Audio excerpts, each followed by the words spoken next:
जय सिया राम। आप सुन रहे हैं कैपिटल रेडियो अयोध्या। मैं हूं भावना राय और मैं हूं वात्सल्य राय। सभी सुनने वालों को जय सिया राम। कैपिटल रेडियो अयोध्या में आप लगातार सुन रहे हैं रामायण की कहानियां। रामायण का अर्थ है राम का अयन, यानी भगवान श्री राम की यात्रा। ये वो यात्रा पथ है जिस पर बढ़ते हुए राजकुमार राम मर्यादा पुरुषोत्तम भगवान हो गए।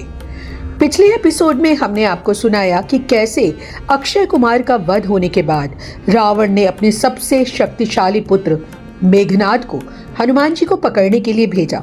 रावण ने मेघनाद को आदेश दिया था कि उस वानर को मारना नहीं है, बल्कि उसे बांध कर सभा में पेश करना है। अगर आपने वो एपिसोड नहीं सुना है तो हम उसका लिंक डिस्क्रिप्शन बॉक्स में साझा कर रहे हैं। और अब आगे की कथा।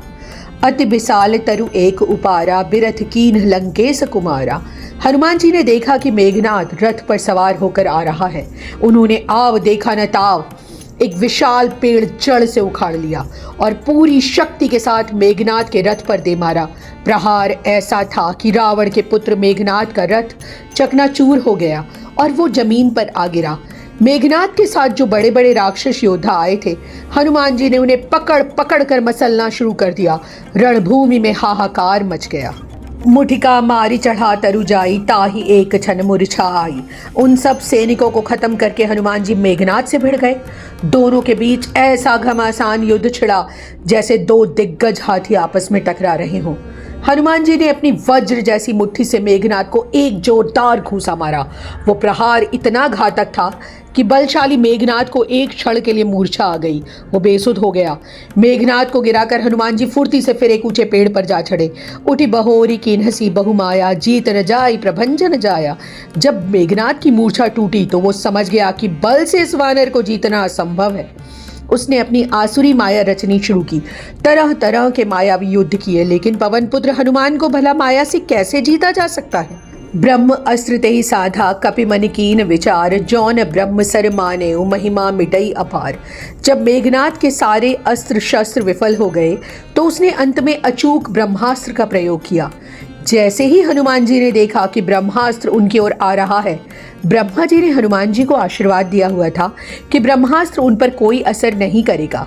लेकिन हनुमान जी ने विचार किया कि यदि मैं ब्रह्मास्त्र का सम्मान नहीं करता और इसे काट देता हूँ तो जगत में ब्रह्मा जी के इस अस्त्र की महिमा कम हो जाएगी। ब्रह्म बान कपि कहु तेहि मारा, परति हूँ बार कटुक संघारा। ते ही देखा कपि मूर्छित भयउ, नाग पास बांधे से ले गयेउ। ब्रह्मास्त्र हनुमान जी को लगा और वो पेड़ के नीचे गिर पड़े, लेकिन गिरते गिरते भी उन्होंने राक्षसों की बड़ी सेना को कुचल डाला। जब मेघनाद ने देखा कि हनुमान जी अचेत होकर गिर पड़े हैं तो उसने तुरंत उन्हें नागपाश से बांध लिया और रावण की सभा की ओर ले चला। जासु नाम जपि सुनहु भवानी, भव बंधन काटहि नर ज्ञानी। तासु दूत की बंधु तरु आवा, प्रभु कारज लगी कपहि बधावा। भगवान शिव कहते हैं कि हे भवानी, जिनका नाम जपकर ज्ञानी पुरुष संसार के जन्म मरण के बंधनों को काट देते हैं, उनके दूत को भला कौन ही बंधन बांध सकता है। और हनुमान जी तो स्वयं बंधन मुक्त है, लेकिन भगवान राम के कार्य को सिद्ध करने के लिए और रावण का मनोबल तोड़ने के लिए हनुमान जी ने स्वयं को बंधवा लिया। जैसे ही लंका में खबर फैली कि मेघनाद ने उत्पाती बंदर को पकड़ लिया है, सारे राक्षस तमाशा देखने के लिए दौड़ पड़े। हनुमान जी को जब रावण की सभा में ले जाया गया तब उन्होंने देखा कि रावण का दरबार कितना भव्य है।